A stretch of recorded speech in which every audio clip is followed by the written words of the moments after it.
کم کتابوں میں ذاتی بصیرت کا اظہار ملتا ہے۔ استادوں کے گھروں کے دروازے طالب علموں کے لیے ہر وقت کھلے رہتے ہیں۔ کہانی کو پوری طرح آبجیکٹو ہونا چاہیے۔ کوئی بھی کتاب مکمل کتاب نہیں ہوتی ہے۔ اردو اور ہندی بہت زیادہ مختلف ایک دوسرے سے نہیں ہے۔ کچھ اصولوں کا نشہ تھا، کچھ مقدس خواب تھے، ہر زمانے میں شہادت کے یہی اسباب تھے۔ ناظرین آداب، پروگرام کتابوں کی دنیا میں آپ سبھی کا استقبال کرتا ہوں۔ آج ہم گفتگو کریں گے بہت ہی مشہور و معروف کتاب جس کا نام ہے محمد حسن نقاد اور دانشور، اور اس کتاب کے مرتب ہیں ڈاکٹر سرور الہدیٰ، اور اس کتاب پر گفتگو کرنے کے لیے ہمارے ساتھ موجود ہیں اس عہد کے معروف نقاد اور دانشور پروفیسر عتیق اللہ صاحب۔ عتیق اللہ صاحب، اس پروگرام میں دل کی گہرائیوں سے آپ کا استقبال کرتا ہوں۔ تو ناظرین، اس سے پہلے کہ ہم اس کتاب کے اوپر پروفیسر عتیق اللہ صاحب سے بہت ہی تفصیلی گفتگو کریں، میں مناسب سمجھتا ہوں کہ اس کتاب کا تعارف آپ کے سامنے پیش کر دوں۔ اس کتاب میں ڈاکٹر سرور الہدیٰ نے 45 مضامین کو جمع کیا ہے۔ بڑی ضخیم کتاب ہے، 500 صفحات سے زیادہ پر مشتمل یہ کتاب، جس میں انہوں نے 45 لوگوں کے مضامین کو جمع کرنے کے بعد اس کو کتابی شکل میں آپ کے سامنے پیش کیا۔ یہ 45 لوگ بہت ہی اہم نقاد ہیں، دانشور ہیں، ادیب ہیں، جنہوں نے پروفیسر محمد حسن کی زندگی کے ہر پہلو پر بہت ہی عالمانہ گفتگو کی ہے۔ تو آئیے ہم گفتگو کرتے ہیں پروفیسر عتیق اللہ صاحب سے اس کتاب کے ہر پہلو کے اوپر۔ سر، اس سے پہلے کہ اس کتاب کے اوپر گفتگو کی جائے، میں مناسب سمجھتا ہوں کہ آپ ہمارے ناظرین کو یہ بتائیں کہ علمی اور ادبی دنیا میں پروفیسر محمد حسن کی کیا منزلت ہے، کیا ان کی اہمیت ہے؟ محمد حسن ایک ہمہ جہت ادیب تھے، اور چونکہ ابھی 2-3 برس ہی ہوئے ان کی رحلت کو، لیکن ان 2-3 برسوں میں آج کے عہد کی جو نئی نسلیں ہیں وہ ان کی طرف متوجہ ہو رہی ہیں، اور اس کی بہت سی وجوہات ہیں۔ وہ ایک استاد کی حیثیت بھی تھی ان کی، ایک صحافی کی حیثیت تھی، بلکہ یہ کہا جائے کہ صحافت کے میدان میں سب سے پہلے وہ اترے تھے، اور انگریزی میں وہ فلم میل وغیرہ جو میگزین بھی نکلتا تھا اس کی ادارت بھی کرتے تھے۔ اس کے علاوہ ایک شاعر بھی تھے، ناول بھی لکھے انہوں نے، کچھ افسانے بھی لکھے، اور سب سے الگ جو ان کا ایک خاص شعبہ تھا وہ شعبہ تحقیق و تنقید کا تھا۔ اور اسی شعبے میں چونکہ ہم جس معاشرے میں ہیں، جس ادبی معاشرے میں، وہ معاشرہ ایسا ہے کہ اگر ایک ہی ادیب مختلف اصناف میں لکھتا ہے تو ہمارا معاشرہ کسی ایک صنف کو چن لیتا ہے اور اسی صنف کو سامنے رکھ کر اس کو یاد کرتا ہے۔ تو چونکہ جیسا کہ میں نے عرض کیا کہ وہ ہمہ جہت شخصیت تھی ان کی، انہوں نے اپنے تنقید کے پائے کی اگر کوئی چیز لکھی ہے وہ ڈرامے لکھے ہیں، اور اس میں کوئی شک نہیں کہ وہ شروع سے نہ صرف یہ کہ ایک ڈرامہ نگار تھے بلکہ ڈائریکٹر بھی تھے، اور شروع سے اپنی طالب علمی کے زمانے سے ڈائریکشن کئی ڈرامے کو ڈائریکٹ کیا تھا، لکھنؤ میں تھے جب بھی ڈائریکشن کرتے رہے۔ تو ان کی یہ دلچسپیاں جو شروع میں پرگوال لائی تھیں وہ دلچسپیاں آخر تک قائم رہیں، اور اس اعتبار سے یہ الگ بات ہے کہ اب مرحلہ بر مرحلہ ان کی یہاں کچھ ذہنی تبدیلیاں واقع ہوتی رہیں۔ مثلا شروع میں ایک ترقی پسند نقاد کی حیثیت سے متعارف ہوئے، اس کے بعد مارکسسٹ نقاد کی حیثیت سے متعارف ہوئے، اس کے بعد پھر ادبی سماجیات کے اعتبار سے ہوئے، اور میں نے جو محسوس کیا ہے وہ یہ ہے کہ وہ ایک بین العلومی نقاد تھے، یعنی انٹر ڈسپلنری۔ ہمارے عہد میں ایسا کوئی نقاد نظر نہیں آتا جسے ہم انٹر ڈسپلنری نقاد کہہ سکیں، بلکہ ایسے نقاد زیادہ ہیں جو کہ کسی نہ کسی رجحان اور کسی نہ کسی عالمی ادبی تحریک یا کسی خاص فلسفے کو سامنے رکھ کر انہوں نے اپنے رجحان کا تعین کیا ہے۔ جہاں تک حسن صاحب کا سوال ہے، انہوں نے مارکسسٹ ویلیوز اور مارکسسٹ فکر اس کو تو بنیاد بنایا، لیکن بعد ازاں ان کے یہاں ایک مورخ حاوی ہوتا گیا، یعنی اس پر گفتگو ہو سکتا ہے بعد میں آئے، ایک مورخ حاوی ہوا، کلاسکس پر ان کی نظر گئی، تو وہ چونکہ صرف ایک نقاد نہیں تھے بلکہ تمام ہمارے عہد کے نقادوں میں وہ ایک اس لیے مختلف نقاد تھے کہ ہر جگہ کی تحقیق کا مادہ ان کا کام کرتا ہے. کلاسیکی تنقید پر جب انہوں نے کلاسیکی ادب پر جب تاریخ لکھی ہے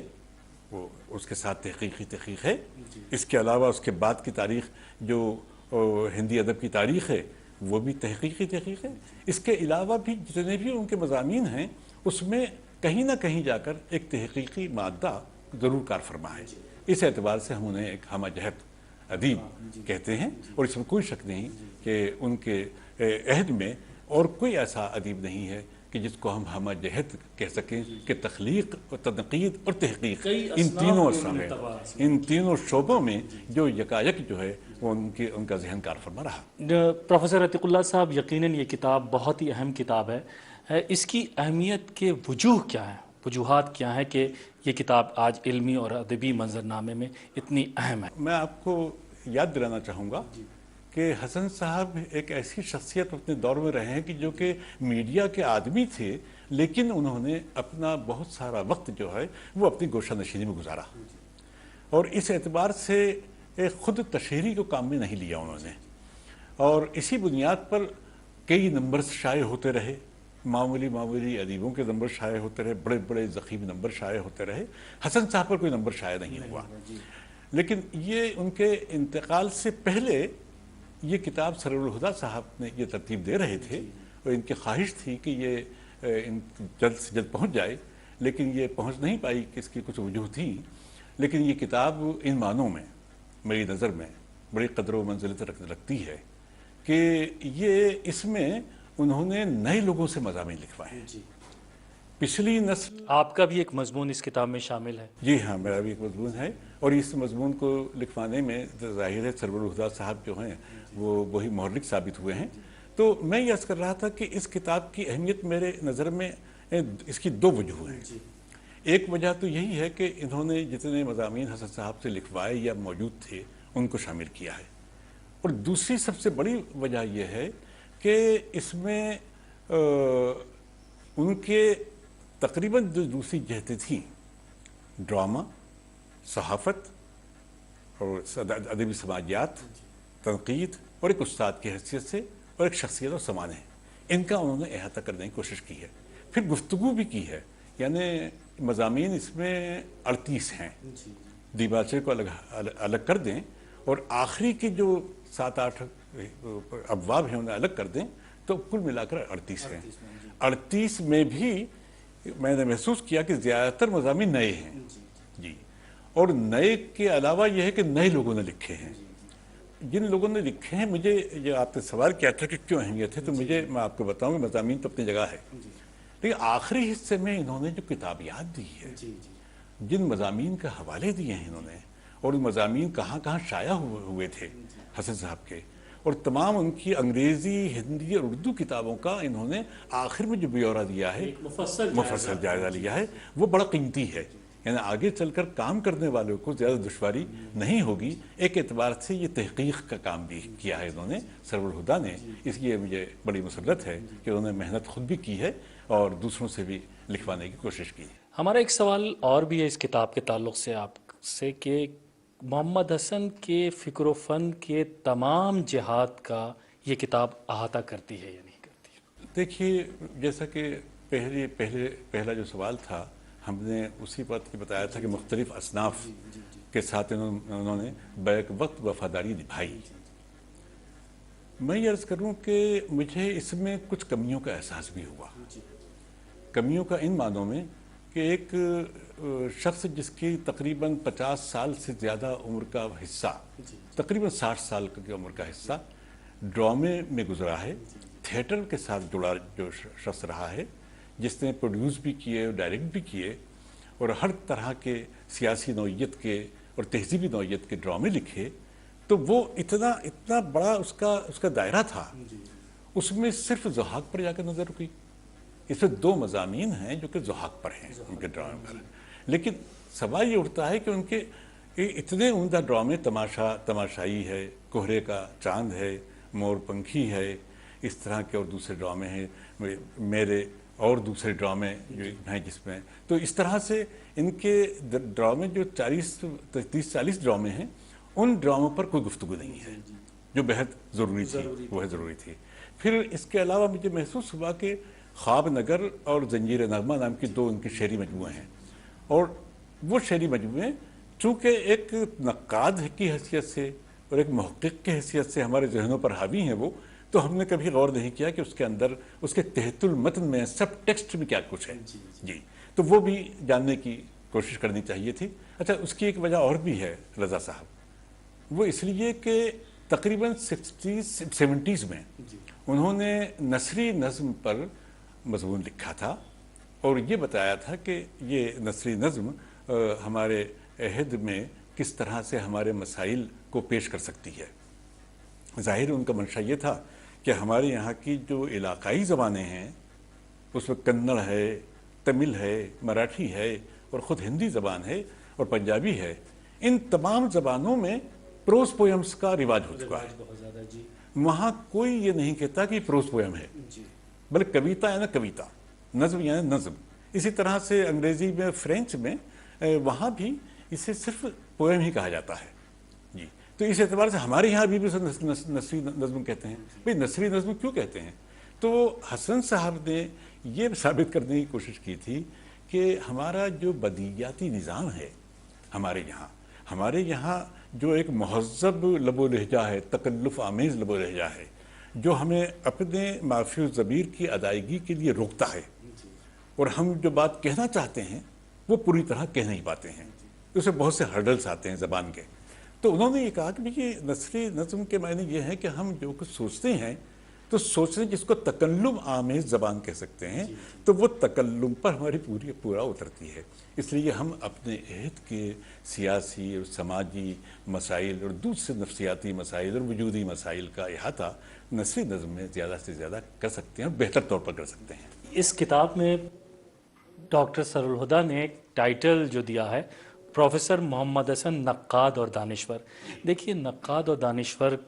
آج کل بہت ہیں، تو کن جہتوں میں اور کن معنوں میں آپ پروفیسر محمد حسن کو نقاد بھی کہیں گے اور دانشور بھی کہیں گے؟ تو ہم یہ چاہتے ہیں کہ اس کی بھی وضاحت آپ کر دیں ہمارے ناظرین کے لیے۔ یہ بہت اچھا آپ نے سوال کیا، بہت دلچسپ سوال بھی ہے، اور اس کو میں کہوں گا چھیڑ خانے کا بھی سوال ہے یہ۔ آپ کو شاید یاد ہوگا کہ عالم احمد سرور کے زمانے میں اور ہمارے یہاں دلی یونیورسٹی میں دونوں جگہ دانشوری کی روایت پر ایک سیمینار ہوا تھا جی، اور اس میں تلاش کی جا رہی تھی کہ دانشور کہاں ہے، کون ہے دانشور، اور یوں تو سرور صاحب نے پہلا دانشور شاعری میں غالب کو قرار دیا تھا۔ تو بعض اصطلاحات اور بعض الفاظ جس شروعات میں جو خلق ہوتے ہیں، پیدا کیے جاتے ہیں، اس سے بڑی نیک نیتی ہوتی ہے، لیکن آہستہ آہستہ ان کا بہت بے صبری کے ساتھ اور بد احتیاطی کے ساتھ جب استعمال ہونے لگتا ہے تو وہ کلیشے بن جاتے ہیں اور اپنی معنویت کو کھو دیتے ہیں۔ میں نے جب 1978 میں اپنی کتاب قدر شناسی، جو میرے تنقیدی مضامین کا پہلا مجموعہ تھا، میں آپ کو یاد دلاؤں کہ اس میں نے محمد حسن صاحب کے نام اپنی کتاب منسوخ کی تھی، اور اس میں میں نے اپنے عہد حاضر کا دانشور کا بہت بڑا دانشور، یہ اس میں ساتھ میں ٹائٹل دیا تھا۔ چونکہ میرا وہ سفر شروع ہوا تھا اور پہلے ایک طرح سے میں یونیورسٹی سے وابستہ ہوا تھا اور تنقید کی طرف رجوع ہوا تھا۔ میں تنقید کی طرف بہت بعد میں رجوع ہوا جی، تو لیٹ کامرس میں سے آپ کہہ سکتے ہیں مجھے۔ تو جب ہوا تو میں نے حسن صاحب کو چونکہ طالب علمی کے زمانے سے پڑھا تھا، اور دو چار ہی نام تھے جن سے ہم سب بہت متاثر ہوئے ہیں، مروب ہوئے ہیں، اور جنہوں نے ہماری ذہن سازی کی ہے اور اسے ایک خاص سمت عطا کی تھی۔ تو اس اعتبار سے میں نے محسوس کیا کہ صرف ایک نقاد کی حیثیت سے صرف جمالیاتی بنیادوں کو سامنے رکھ کر یہ حسن صاحب کی تنقید اپنا سفر مکمل نہیں کرتی۔ میں نے محسوس کیا کہ تاریخ، فلسفہ اور تہذیب، یہ تینوں جو شعبے ہیں، ان تینوں شعبوں کے ساتھ وہ ایویلیویٹ کرتے ہیں، وہ قدر شناسی کرتے ہیں، اور اس میں فکر انگیزی ان معنوں میں زیادہ مجھے محسوس ہوئی کہ انہوں نے نہ صرف یہ کہ مارکس یا اینگلس کی طرف متوجہ ہوئے، بلکہ مارکس اور اینگلس کے علاوہ اس کے بعد جو ایک ہیرارکی ہے فلسفے کی، اس پر بھی وہ نظر رکھتے رہے، لیکن تنقیدی نقطۂ نظر سے۔ یہ نہیں ہے کہ جو ملا اور جو مروب کر رہی ہے چیز اور جیسے دیکھا اور چمچماتا ہوا معلوم ہوا، چمک دمک ہے اور ہم مروب ہو گئے، باہر ہی زرق برق دیکھا اور ہم مروب ہو گئے، ایسا نہیں کیا، بلکہ وہ اس کے اندر علم کتنا نظر آ رہا ہے، اپنا عہد کتنا نظر آ رہا ہے، اپنے عہد کے مسائل کی طرف وہ کتنا رجوع ہے۔ جیسا کہ مارکس نے کہا تھا کہ بھئی پہلا جو فلسفہ تھا وہ فلسفہ صرف لفاظی تھا، لیکن فلسفہ سے ہمارے مسائل کا حل نہیں تھا، وہ حل نہیں پیش کرتا تھا،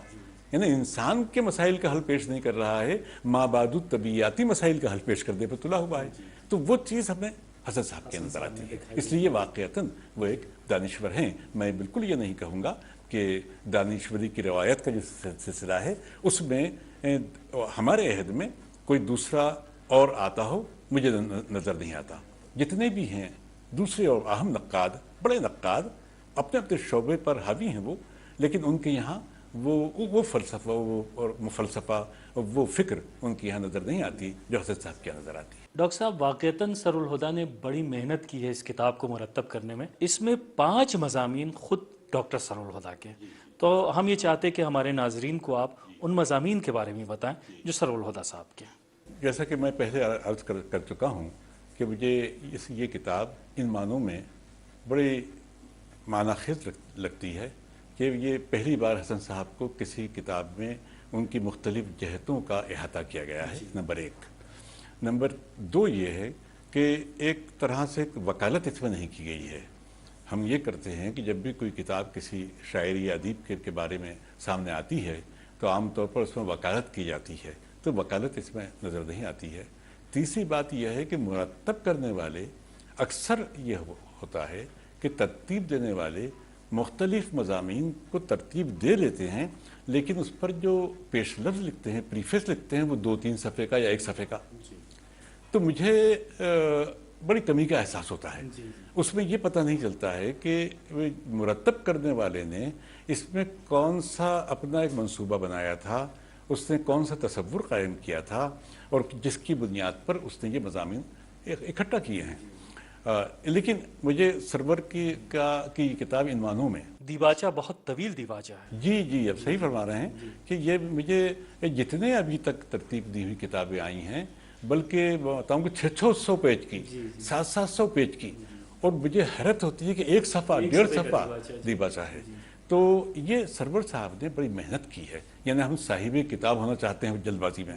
بلکہ صاحب کتب ہو گئے لوگ۔ جی تو سرور یہ ہے کہ چونکہ سرور گزشتہ اپنے طالب علمی کے زمانے سے لکھتے آ رہے ہیں، بڑے لکھنے کی مشق بھی ہو گئی ہے، ان کو بہت اچھے استاد بھی ملے ہیں، اور ان استادوں سے بہت کچھ فیض جو اٹھایا ہے وہ نظر آ رہا ہے ہمیں اس کتاب میں بھی۔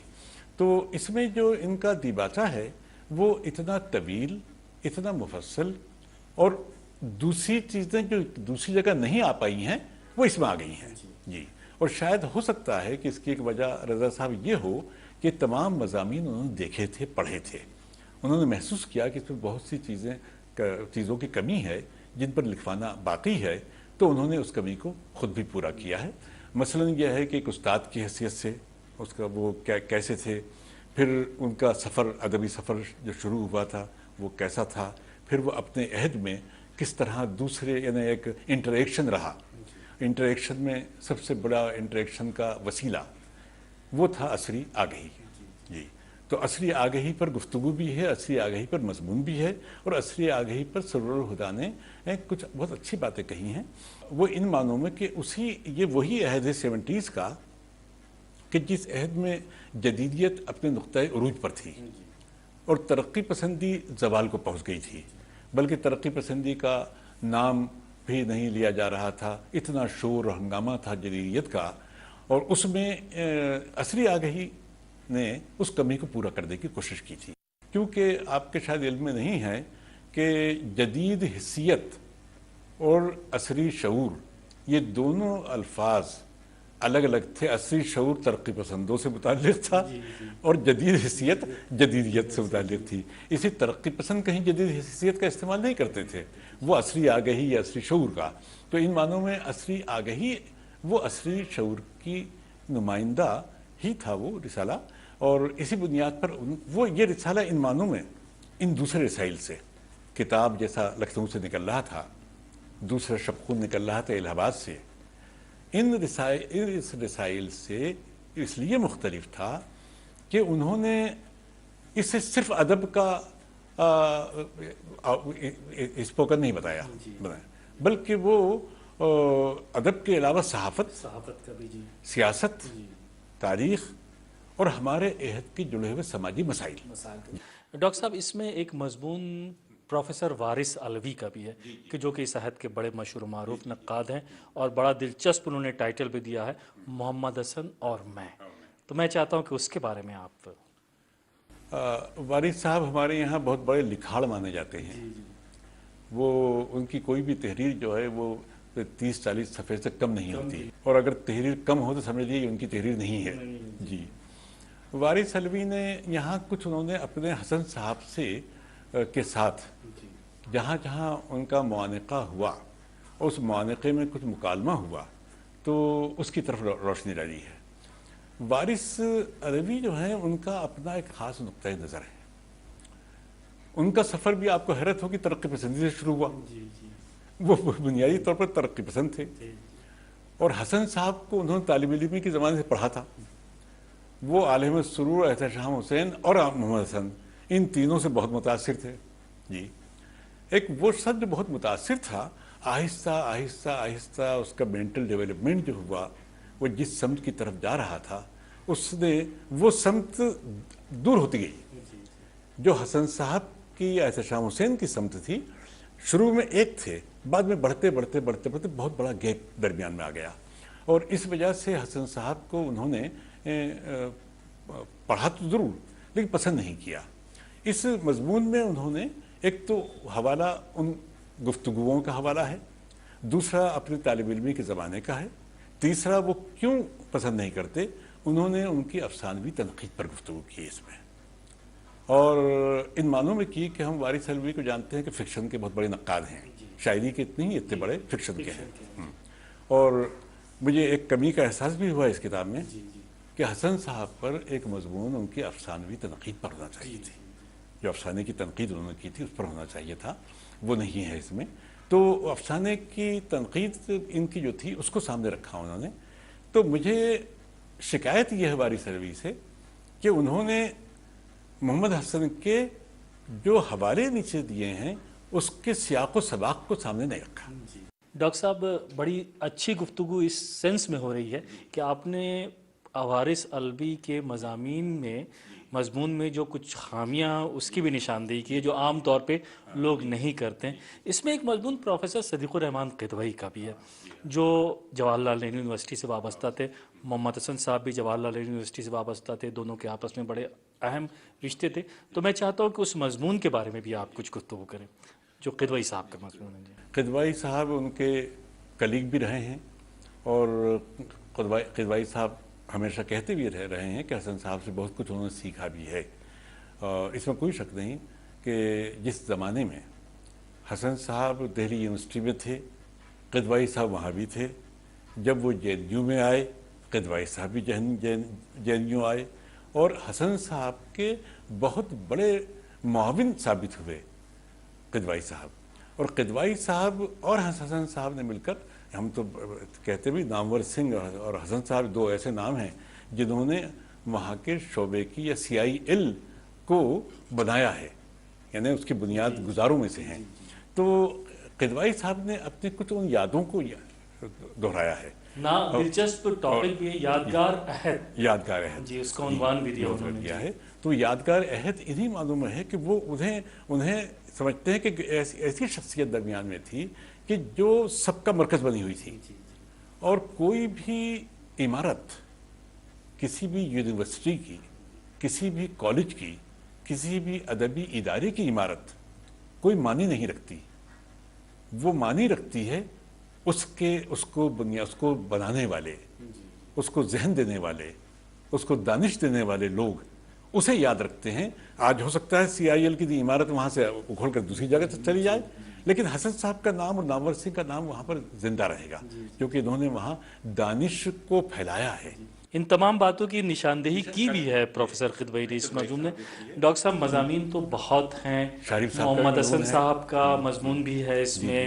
لطف الرحمان کا بھی ہے، 4 عابد سہیل مضامین کا- ہیں حسن صاحب جی کے، جی خود خود کے۔ ان کے ہیں، کلیم الدین احمد کا بھی ایک مضمون ہے، ظاہر سی بات ہے وہ بھی بڑا مارکۃ العرب مضمون ہے، گیان چند جین کا ہے، نثار احمد فاروقی کا۔ تمام مضامین پہ تو گفتگو نہیں ہو سکتی، مجموعی طور پہ یہ جو مضامین ہیں تو میں یہ چاہتا ہوں کہ آپ مختصراً ذرا یہ بتا دیں کہ یہ تمام مضامین جو ہے اس کی کیا ہے۔ جیسا کہ میں نے آپ کو بتایا کہ 2 تو جہتیں ہیں جو کہ اس میں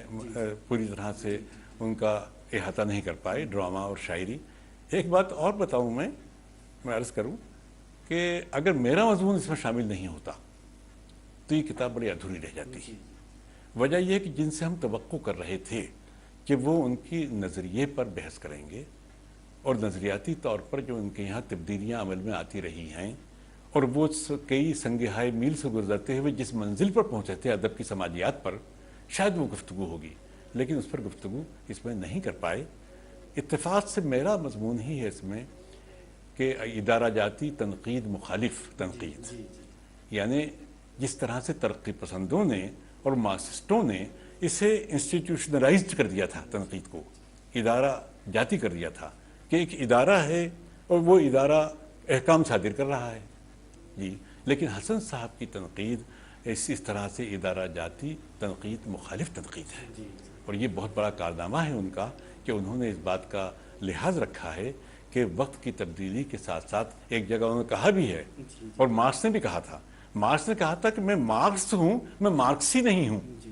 I am not Marxist, I am only marks. اسی طرح سے محمد حسن کہتے ہیں کہ مارکس جو ہے، مارکسیت حرف آخر نہیں ہے یا آخری آدرش نہیں ہے۔ ڈاکٹر صاحب وقت ہمارے پاس کم ہے، آخری سوال آپ سے یہ ہے کہ محمد حسن شناسی میں یہ کتاب جو ہے وہ کتنی مددگار، کتنی معاون ثابت ہو سکتی ہے، اور واقعتاً کیا انصاف ہو سکا ہے اس کتاب کے تعلق سے یا نہیں ہوا؟ میں چاہتا ہوں کہ اس پر آپ میں تو یہی کہوں گا کہ ہر کوئی بھی کتاب مکمل کتاب نہیں ہوتی ہے۔ یہ بہت اچھا ہے کہ یہ کتاب بھی اوپن اینڈیڈ ہے، یعنی ابھی اس کا سب باب کھلے ہوئے ہیں، آگے چل کر اور کام ہوگا۔ میں نے پہلے عرض کیا تھا کہ اس میں جو آخری حصہ ہے جو کتابیات کا ہے اور جس میں سب کے حسن صاحب کے تمام مضامین کا احاطہ کر لیا ہے کہ کہاں کہاں کس کس سن میں کہاں کہاں یہ شائع ہوئے ہیں، پھر اس کے علاوہ جو کتابیں ہیں ان کتابوں کا پورا بیورہ دے دیا ہے، پھر ان پر کام کرنے والوں کا بھی ہے، تو یہ چیزیں جو ہے آگے محققین کے بھی کام آئیں گی، ان پر تنقید کا کام کرنے والوں کے لیے بھی کام آئیں گی۔ پھر یہ ہے کہ یہ کتاب ایک مستقل حوالہ بنی رہے گی ہمیں، اور یہ اس لیے بنی رہے گی کہ یہ پہلی کتاب ہے، اور پہلی کتاب میں جہاں سرور الہدا نے کوشش اس بات کی ہے کہ تقریباً تمام جہاد کا احاطہ ہو سکے۔ میں انہیں مبارکباد دیتا ہوں اور آپ کو بھی کہ آپ نے بہت بہت شکریہ ڈاکٹر صاحب، بہت بہت شکریہ، نہایت ہی علمی معلوماتی گفتگو اس کتاب کے تعلق سے آپ نے کی۔ تو ناظرین، ابھی آپ نے دیکھا کہ پروفیسر محمد حسن نقاد اور دانشور، جو کہ ڈاکٹر سرور الہدا کی کتاب ہے، اس پر پروفیسر عتیق اللہ نے نہایت ہی علمی اور فکر انگیز گفتگو کی ہے۔ اگلے ایپیسوڈ میں ہم پھر حاضر ہوں گے ایک نئی کتاب کے ساتھ اور ایک نئے مہمان کے ساتھ۔ تب تک کے لیے آپ ہمیں اجازت دیجیے۔ آداب۔